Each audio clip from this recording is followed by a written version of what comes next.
اب یہ جو میں نے حدیث پڑھی ہے اس میں اللہ تعالیٰ نے نبی صلی اللہ علیہ وسلم نے کیا فرمایا کہ 7 لوگ ایسے ہیں جن کو اللہ اپنے سائے میں جگہ دیں گے، اور اس دن اللہ کے سائے کے علاوہ کوئی سایہ نہیں ہوگا۔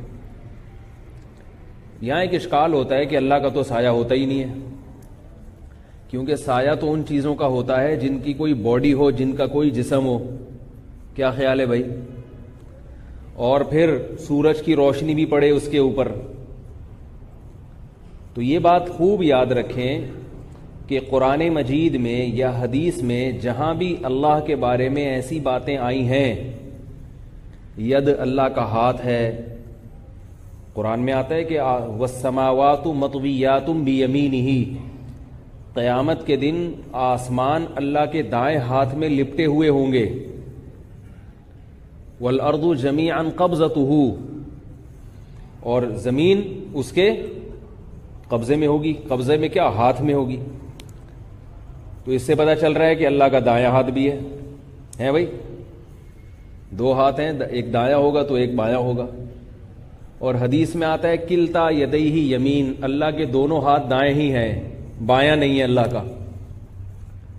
تو یہ اور کنفیوژن ہو گئی، سمجھ رہے ہیں؟ یعنی یہ تو ایک کنفیوژن سے بچنے کے لیے جو تشریح آئی ہے حدیث میں، اس سے اور کیا ہو گئی کہ بھئی اگر 2 فرض کر بھی لیے جائیں تو دایاں اور بایاں، دائیں اور بائیں جو ہے نا، یہ تو ایک دوسرے کے مقابلے میں کسی چیز کو دائیں کہا جاتا ہے اور کسی چیز کو بائیں کہا جاتا ہے۔ یعنی دائیں کا مطلب جو اس کی نسبت اس سائیڈ پہ ہو، اور بائیں کا نسبت جو اس کی نسبت اس سائیڈ پہ ہو۔ اگر یہ نسبت نکال دی جائے تو نہ کوئی چیز دائیں رہتی ہے نہ بائیں رہتی ہے، نہ لیفٹ رہے گی نہ رائٹ۔ جیسے رائٹ کسے کہیں گے؟ جو لیفٹ کے مقابلے میں ہو، اور لیفٹ کسے کہیں گے؟ جو رائٹ کے مقابلے میں۔ آپ کہہ سکتے ہیں کہ نہیں، بعض دفعہ روڈ لیفٹ پہ مڑ رہی ہوتی اور مقابلے میں رائٹ نہیں ہوتا اس کے، تو میری بات گویا غلط ہو گئی کہ لیفٹ اسے کہتے ہیں جو رائٹ کے مقابلے میں، کیونکہ بعض دفعہ لیفٹ اس روڈ کو بھی کہا جاتا ہے جس کے رائٹ میں دوسری کوئی روڈ نہیں ہوتی۔ تو یاد رکھیں اس روڈ کو ہم لیفٹ اس لیے کہتے ہیں کہ ہمارا رائٹ بہرحال ہوتا ہے، روڈ کا لیفٹ تو نہیں ہوتا۔ ہم اپنے رائٹ کی وجہ سے اس کو کیا کہہ رہے ہوتے ہیں؟ لیفٹ۔ نہیں یہی بات سمجھ میں؟ یہی وجہ ہے کہ اگر کوئی شخص گھوم کے کھڑا ہو جائے، میں ایک طرف رخ کر کے کھڑا ہوا ہوں یا بیٹھا ہوا ہوں، سامنے دیکھ رہا ہوں، تو یہ روڈ کیا کہلائے گی؟ لیفٹ والی روڈ، چاہے اس کے رائٹ میں کوئی دوسری روڈ ہو یا نہ ہو، لیکن میرے رائٹ کے لحاظ سے وہ کیا کہلائے گی؟ لیفٹ۔ سامنے سے جو بندہ آ رہا ہے وہی لیفٹ، اس کا کیا بن جائے گی؟ رائٹ۔ نہیں یاری بات؟ تو یہ لیفٹ اور رائٹ کچھ بھی نہیں ہوتا۔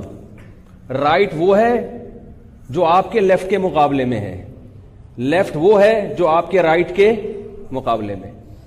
تو یہ کمپیئر جب ہم کسی سے کرتے ہیں تو پھر یہ لیفٹ اور رائٹ بنتا ہے۔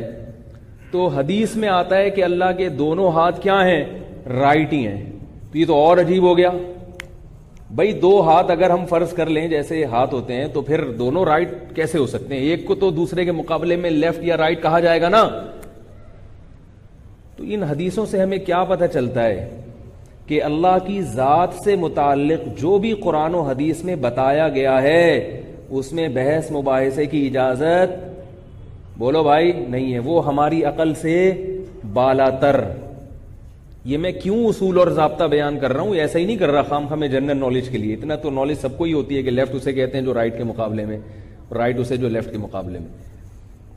یہ میں ضابطہ اس لیے بیان کر رہا ہوں کہ آج باقاعدہ اللہ کی ذات اور اللہ کی صفات کو بنیاد بنا کر بھی فرقہ واریت پھیلائی جا رہی ہے۔